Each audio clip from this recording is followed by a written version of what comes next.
नमस्कार दोस्तों, this is CA Nikunj Goenka your tax mentor and you are seeing my YouTube channel Nikunj Goenka tax mentor. सबसे पहले मैं आपको बता देता हूँ प्लीज़, अगर आप चाहते हो कि जीएसटी का सारा रियल टाइम अपडेट्स मैं आप तक पहुँचाऊँ तो आपको चैनल सब्सक्राइब करना पड़ेगा और बेल आइकन बटन दबा के रखना पड़ेगा। CA Nikunj Goenka tax mentor.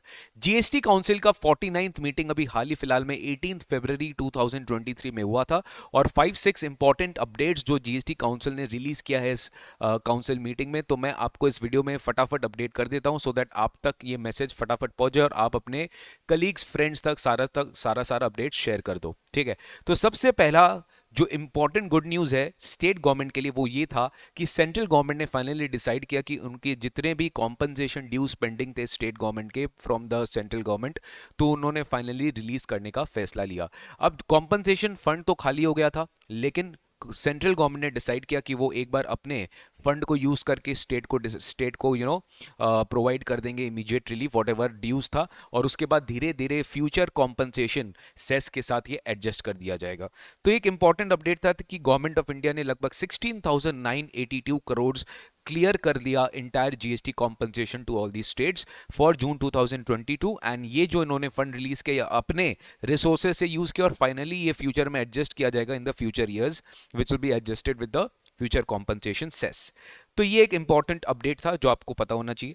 दूसरा, जीएसटी एपेलेट ट्राइब्यूनल को लेके, जैसे कि बहुत सारे लास्ट मीटिंग्स में जीएसटी एपेलेट ट्राइब्यूनल को लेके इन्होंने एक ग्रुप ऑफ मिनिस्टर्स फाइनलाइज किया, तो ग्रुप ऑफ मिनिस्टर्स ने इसके ऊपर रिपोर्ट भी सबमिट किया और ये रिपोर्ट अप्रूव हो गया है। जीएसटी काउंसिल ने ये रिपोर्ट को अप्रूव कर दिया, बट हाउएवर हमें ये नहीं पता कि जीएसटी एपेलेट ट्राइब्यूनल जो है, जो फर्स्ट लेवल एपेलेट अथॉरिटी के बाद जो सेकंड लेवल है वो अपना जीएसटी एपेलेट ट्राइब्यूनल है।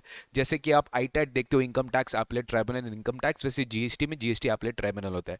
तो जीएसटी एपेलेट ट्राइब्यूनल किस तरीके से सेट होगा, ये सब कुछ बहुत जल्दी जीएसटी काउंसिल के मेंबर्स को सर्कुलेट किया जाएगा और जब भी उसमें फाइनलिटी आ जाएगी तो फिर लॉ में चेंजेस किया जाएगा। मतलब ये भी तेजी से आगे बढ़ रहा है जीएसटी एपेलेट ट्राइब्यूनल।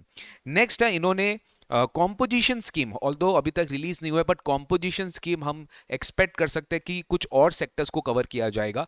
जैसे अभी कॉम्पोजिशन स्कीम रिस्ट्रिक्टेड है to goods other than paan masala, gutkha, tobacco, building bricks, fly ash content, ये सब में कॉम्पोजिशन स्कीम नहीं मिलता है। सर्विस सेक्टर में लिमिटेड है या लिमिटेड स्कोप है, तो गवर्नमेंट कॉम्पोजिशन स्कीम कुछ स्पेशल सेक्टर्स के लिए लेकर आएगा एंड पता नहीं किसके लिए लेकर आएगा, बट यस कॉम्पोजिशन स्कीम के ऊपर भी डिस्कशन हुआ है कि किस तरीके से कॉम्पोजिशन स्कीम आएगा कुछ कुछ स्पेशल सेक्टर्स में।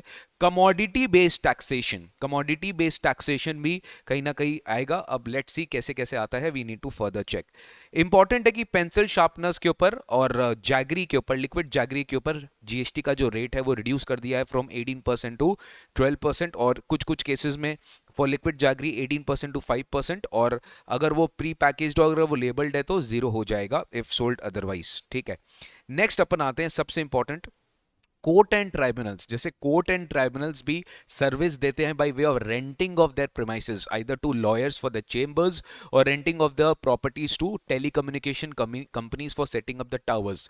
तो जो कोर्ट एंड ट्राइब्यूनल सर्विस देते हैं उस पर यहां पर क्लैरिफाई किया गया कि यस उस पर रिवर्स चार्ज एप्लीकेबल होगा और उस पर जीएसटी में टैक्सेशन आ जाएगा। यानी कोर्ट एंड ट्राइब्यूनल जो सर्विस देंगे of renting of premises to telecommunication companies, इस पे आरसीएम लगेगा, और installation of towers for installation towers and renting of chambers to lawyers, इसके ऊपर भी रिवर्स चार्ज मैकेनिज्म लग जाएगा। तो जो ऑलरेडी गवर्नमेंट के लिए था इसको कोर्ट एंड ट्राइब्यूनल्स के लिए भी इन्होंने एक्सटेंड कर दिया है। कोर्ट एंड ट्राइब्यूनल्स के लिए भी इन्होंने एक्सटेंड कर दिया है, इनके ऊपर भी ये प्रोविजन एप्लीकेबल हो जाएगा। राइट, यानी कोर्ट एंड ट्राइब्यूनल्स जो सर्विस देंगे उसके ऊपर आरसीएम लगेगा। Very, very important change which is proposed in this GST Council meeting is for application for revocation of cancellation. As you all know कि अभी हाल फिलहाल में GST में cancellations बहुत ज़्यादा होने लग गए हैं, बिकॉज आजकल आप रिटर्न्स फाइल नहीं कर रहे हो टाइमली या फिर आप फेक आईटीसी ले रहे हो, तो कैंसिलेशन करने के बाद उसका रिवोकेशन का एक ड्यू डेट था विच इज़ 30 डेज। अब हालांकि हमने ऑलरेडी पढ़ा था कि इसमें अमेंडमेंट आई थी कि जो 30 डेज का टाइम लिमिट था इसको गवर्नमेंट ने एक्सटेंड किया था। अगर आप एडिशनल कमिश्नर से अप्रूवल ले लेंगे तो अनदर 30 डेज, और कमिश्नर से अप्रूवल ले लेंगे तो अनदर 30 डेज। तो ये जो पूरा टाइम पीरियड था 30 डेज का, सबसे पहले गवर्नमेंट ने क्या किया, इसका जो टाइम लिमिट है इसको इंक्रीज कर दिया है। जो 30 डेज का टाइम लिमिट है इसी को इंक्रीज कर दिया जाएगा 90 डेज के लिए। मतलब जो 30 डेज का इनिशियल टाइम पीरियड है इसको अब 90 डेज कर दिया गया है। मतलब अब आप रेवोकेशन के लिए अप्लाई कितने दिन में कर सकते हो, आप 90 डेज तक कर सकते हो। मतलब पहले जो 30 डेज था उसको 90 डेज कर दिया गया है कि 90 डेज के लिए आप रेवोकेशन के लिए अप्लाई कर सकते हो। दूसरी बात, इसकी एक ओवरऑल टाइम लिमिट कर दी गई है कि अगर आप 90 डेज के अंदर फेल कर गए to apply for revocation of application, तो ये जो टाइम पीरियड है this can be extended by the commissioner for a period not exceeding 180 days. यानी फर्दर पीरियड बोला, यहाँ पे ध्यान रखना कि 90 डेज तो इनिशियल आपको मिल ही गया, उसके बाद एडिशनल आपको 180 डेज भी मिल सकता है।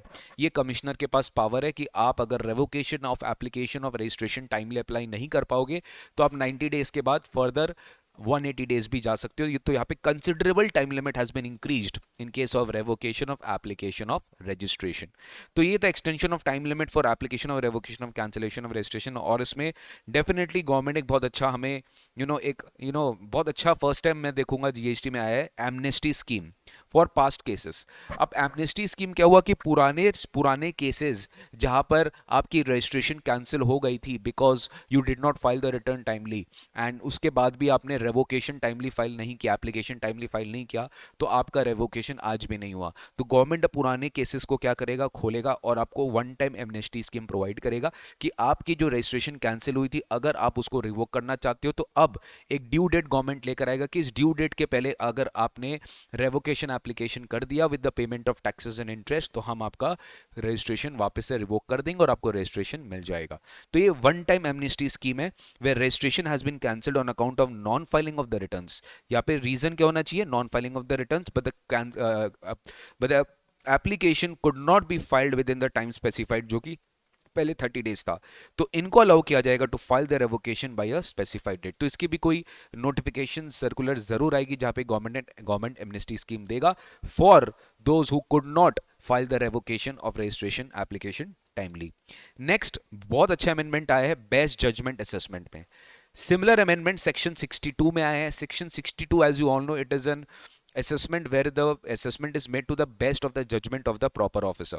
If you fail to file your returns, if you fail to furnish information to the officer timely, then in that situation officer has a power to pass an assessment to do your assessment under section 62 to the best of his judgment and he may pass the assessment order. यहाँ पे एक और provision है that if you furnish return within 30 days from the date he passes the assessment order then your order may be withdrawn। मतलब अगर आपने आपकी order आपके ऊपर जब ऑर्डर पास हो अगर आपने 30 डेज के अंदर अगर आपने रिटर्न फाइल कर दिया तो इन दैट सिचुएशन आपकी जो बेस्ट जजमेंट ऑर्डर है इसको विड्रॉ कर दिया जाएगा। This will be deem to be withdrawn, this will be deem to be withdrawn अगर आपने 30 डेज के अंदर रिटर्न फाइल कर दिया तो।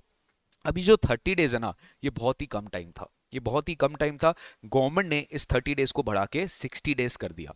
गवर्नमेंट ने क्या किया, इस 30 डेज को बढ़ा के मतलब गवर्नमेंट ने मतलब जीएसटी काउंसिल ने रिकमेंड किया कि इसको 30 डेज से बढ़ाकर क्या कर दिया जाए 60 डेज कर दिया जाए। तो ये जो असेसमेंट ऑर्डर का जो विड्रॉल प्रोसीजर है, अगर आपकी असेसमेंट ऑर्डर विड्रॉ हो गई है, अगर आपकी असेसमेंट ऑर्डर आपका पास हो गया है और आप विड्रॉ करना चाहते हो बाई फाइलिंग रिटर्न, तो गवर्नमेंट ने आपको रिटर्न टाइम फाइल करने का कितना दिया है 60 डेज दे दिया है और ये आप फर्दर 60 डेज के लिए एक्सटेंड कर सकते हो। जो नॉर्मली अभी 30 डेज था विदाउट एनी एक्सटेंशन, अब ये 60 डेज हो जाएगा plus another extension of 60 days.